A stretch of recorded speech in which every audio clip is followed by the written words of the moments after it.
Bismillahirrahmanirrahim. Assalamualaikum warahmatullahi taala wabarakatuh. Alhamdulillah rabbil alamin wassalatu wassalamu ala asyrafil anbiya wal mursalin wa ala alihi washabihi ajma'in. Alhamdulillah. So I have explained to you about this dichotomy, this that we are facing now, where we have one set of scientists saying that we are mechanical being, consciousness coming from the brain, and now there are a group of scientists, psychiatrists, professors from top universities all over the world working out on this non-material aspect of our existence, that we are beyond the brain. Consciousness is beyond the brain. So I'm going to show you one project by this group of scientists that they have this non-material understanding of the nature of existence, and they call it the Thunderbolt Project. You can go to the Thunderbolt Project. They have uploaded lots of videos. These are one of the videos in which succinctly it explained the Islamic worldview. Very surprising. These are non-Muslims doing research on the nature of existence and the nature of consciousness, and they have developed this understanding, as I mentioned to you, but they are using very fundamental basic tools in contact with the spiritual realm, which for Muslims we see this is very simple, easily can be done. They use medium and clairvoyant and so on, but basically it's good. At least they are starting. But we have a greater spiritual model in which we can describe of the nature of connection, which inshallah at a later stage I'll explain to you how this idea of our connection in the physical world to the spiritual world has been outlined in terms of a structural process within the Deen of Islam. It's beautiful. Alright, so inshallah when we go forward, we will understand why this nature of consciousness, this whole philosophical idea of who we are, and is consciousness only in the brain or beyond the brain, can be resolved once and for all. And more scientists are embracing this new worldview that we are not just a mechanical being, but we are a spiritual being. So I'll just show you one video by our brother who is the professor of neuroscience, professor of psychiatry and so on. He's a fantastic man, all right, from the universities, and then they had this group working towards this understanding of consciousness is beyond the brain and consciousness lives beyond death. So inshallah you will see that 14 minutes video, and inshallah this can be transcribed, and then you can then later on when we transcribe this video, this can be part of our understanding of how we can develop Islamic psychology and positive Islamic cognitive behavior therapy based on the understanding of our roh, our qalb, our akal, the three basic components, and our jasad.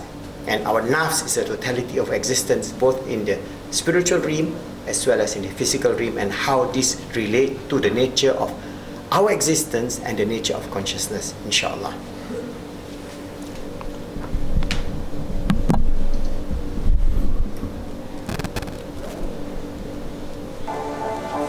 It may be the ultimate unresolved mystery of human life. How and why does consciousness exist?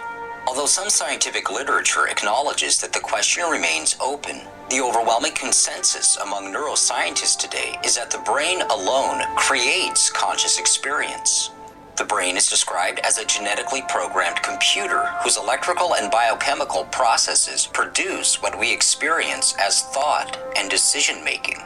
It's therefore no surprise that science headlines today suggest that the experience of free will is merely an illusion, a byproduct of so-called background noise in the brain. In popular media, we are presented with a black and white dilemma. We must choose between reason and rationality, or superstition and blind faith. However, for decades, some acclaimed scientists around the world have conducted consciousness research that provides a very different picture. The evidence these researchers present suggests that the brain alone does not produce consciousness, but rather, the source and locus of consciousness is non-material. Some proponents of this burgeoning field now refer to it as post-materialist science. One of the most remarkable of these researchers is Dr. Gary Schwartz, professor of psychology, medicine, neurology, psychiatry, and surgery at the University of Arizona, and director of its Laboratory for Advances in Consciousness and Health. We asked Dr. Schwartz for his thoughts on the mystery of consciousness, beginning with the question, How did institutional science arrive at its current position, that the brain alone produces conscious experience? Conventional and contemporary neuroscientists, as a general rule, all believe, in fact, they assume, that the brain creates consciousness, that consciousness is a byproduct or side effect of brain function. And this is what's called the materialist perspective. It's the idea that reality is defined first and foremost in terms of matter, that it's only material things that exist, and therefore anything else that exists, such as consciousness and subjective experience, that by definition this has to be created by a material object, such as the brain. And so the assumption is therefore that anything that we think or do not only involves our brain, but requires our brain, and therefore when our brain ceases to function, i.e. when it dies, our consciousness, quote, dies too, because it's dependent entirely on the brain. Now, that view, which is the current accepted view, in my opinion, and a group of other scientists' opinion, is wrong. And there is a new movement called post-materialist science, which in fact, there is just what's called a manifesto for post-materialist science that was published in the scientific journal Explore, which was co-written by Mario Beauregard, myself, Lisa Miller, and a group of 5 other scientists, including Larry Dossey and Rupert Sheldrake, which explains the alternative scientific perspective.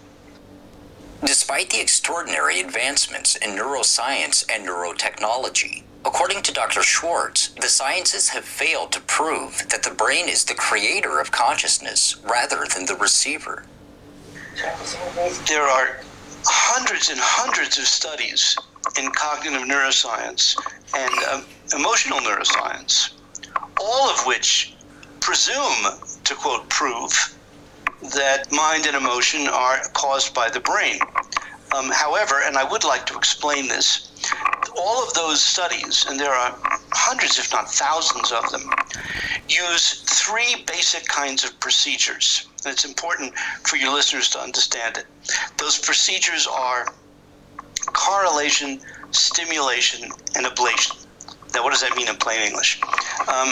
Correlation means, for example, they'll put electrodes on the occipital cortex, then they will, let's say, shine a light and show that there's a change in brainwaves, typically a reduction in what's called the alpha frequency, alpha blocking, in the back of the head.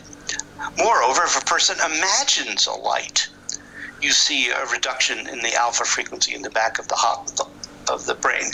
So the first thing is we observe a correlation between conscious experience and brain function. Secondly, you could do stimulation. So for example, you can, if the brain is exposed in surgery, you can literally use electrodes to stimulate the brain, which has been done. Or you can now use external stimulators, so using a magnetism, focused magnetism, to stimulate portions of the brain. And if you stimulate the occipital cortex, people will report seeing lights. Also, you can do what's called ablation. Now, typically, we wouldn't do that purposely in humans. You would do that in animals. But there are natural ablations, either due to unfortunate accidents or diseases, strokes, where particular areas of the occipital cortex are damaged. And you will find decrements, or if not blindness, in selective regions of one's visual perception. So those 3 factors, correlation, stimulation, and ablation, triangulate. They all point to the idea that the brain is creating consciousness. Now, why is that not sufficient to conclude that the brain causes consciousness? And the reason is really very simple. And I actually learned this when I was in high school and then started out my undergraduate education in electrical engineering. Because the same 3 criteria are used to determine how a television set is working.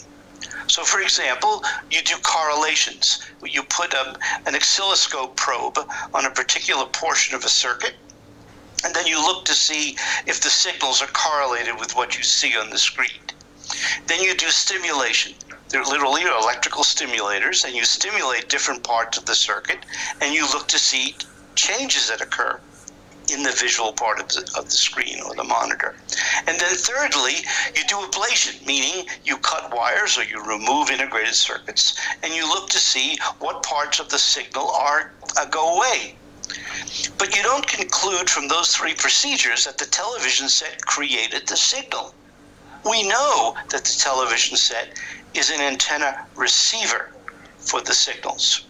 So in other words, although correlation, stimulation, and ablation are consistent with the idea that a TV set or a brain could be creating the signals, it's equally consistent with the idea that a TV set or a brain could be picking up signals from outside the system.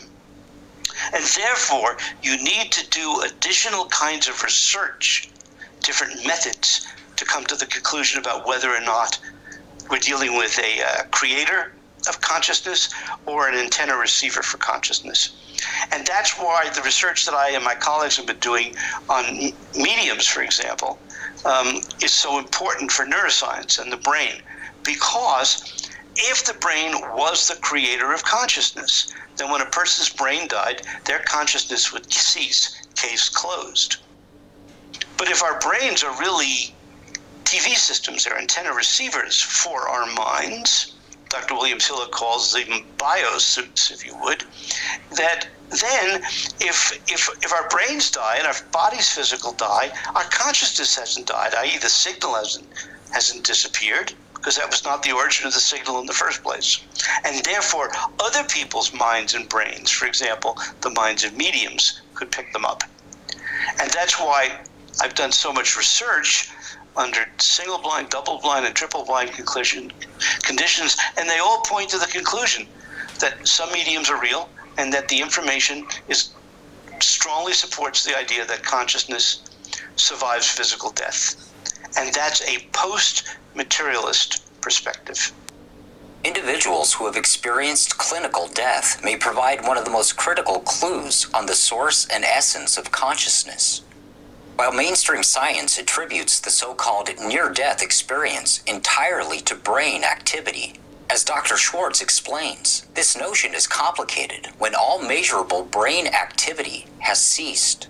The claim that staunch materialists would like to make is that many of what are called near-death experiences can be explained as residual firing of either the cortex or subcortical structures after it's been damaged or after the heart's stopped. The problem with that, I call it wishful thinking, is because if you look at both human research and animal research, it's well documented that literally all electrical activity ceases within 40 seconds to a minute of the time that blood flow has stopped going to the brain. There is no evidence of electrical firing of the brain at all. So for people to therefore think that somehow, well, their brain is still firing, it's just that we can't electrically see it, the reason why they're pushed to that conclusion is because they find it impossible to believe that one's consciousness could continue after the brain had stopped functioning. That's because they're stuck believing this simple materialist view.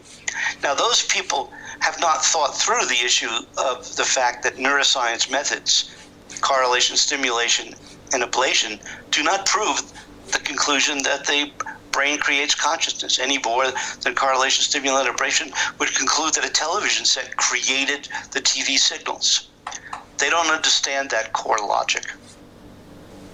The consensus theories of institutional science tell us that nature and all the universe is purposeless. What is institutional science contributing to humankind and our quest for personal and collective identity and meaning? At a surface level, the material approach to science, if anything, is taking it away.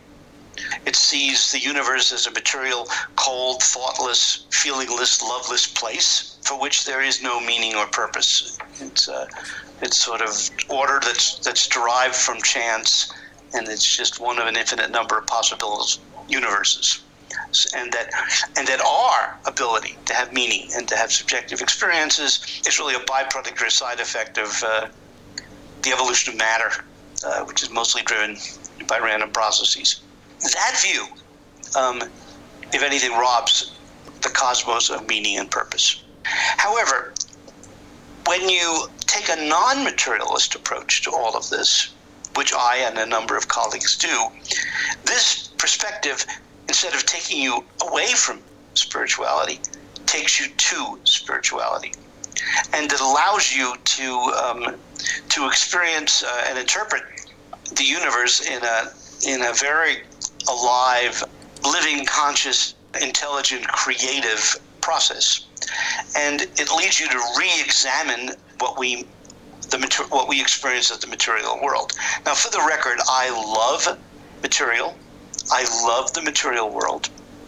I think that the creation of matter and the capacities of material systems is to be admired and celebrated. And I think that there are principles that material systems show which actually reveal the deep intentions and meaning to a universal consciousness, a universal mind. So in other words, studying the nature of matter and material systems and living systems tells us something about the mind of the Creator, the mind of God. And therefore, it can be very instructive, but we have to reinterpret what we're seeing from this grander framework. So post-materialism does not throw out discoveries in material science, quite the contrary. It celebrates them. But what it does is it says we need to interpret them from a greater reality. So just like quantum physics and relativity theory was a bigger theory and included aspects of, for example, Newtonian physics and Newtonian theory as being a more special, limited case of a grander theory, post-materialist theory will be an expanded vision for which the material model becomes a more limited or special case of the bigger theory.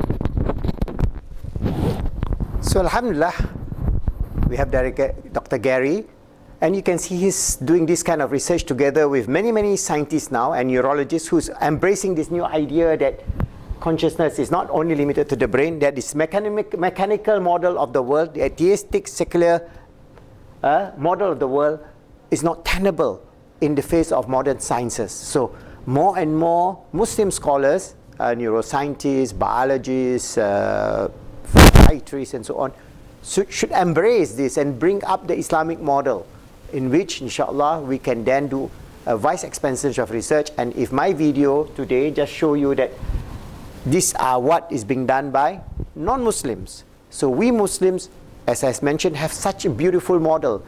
This model of Islamic deen, Islamic metaphysics is so well documented, and there are thousands and thousands of research that is being done in the past, for the past 1,000 over years, that we can then reintegrate with modern research of the nature of consciousness. And from then, inshallah, we would come to the conclusion of the grandeur of Allah. Because Allah tells us in the Quran many times, and I like to recite that very often because I do it very often when I see something great and grandeur. I'll always say, Bismillah, a'udhu billahi minash shaitanir rajim, Bismillahir rahmanir rahim, Inna fi khalqis samawati wal ard wa ihtilafil layli wan nahar la ayatin li ulil albab alladhina yazkuruna Allaha qiyaman wa qu'udan wa ala junubihim wa yatafakkaruna fi khalqis samawati wal ard Rabbana ma khalaqta hadha batila subhanaka faqina azaban nar. Ya Allah, you have not created this whole universe, my very existence, your very existence, in vain, but we have a purpose and meaning. Guide us, Ya Allah, to understand this purpose and meaning and submit to you and receive your grace, your mercy, your compassion and love, and let us live in love, in abundance, to the way that you have ordained upon your beloved Sayyidina Muhammad sallallahu alaihi wasallam and all those who has carried this deen to this day, inshallah.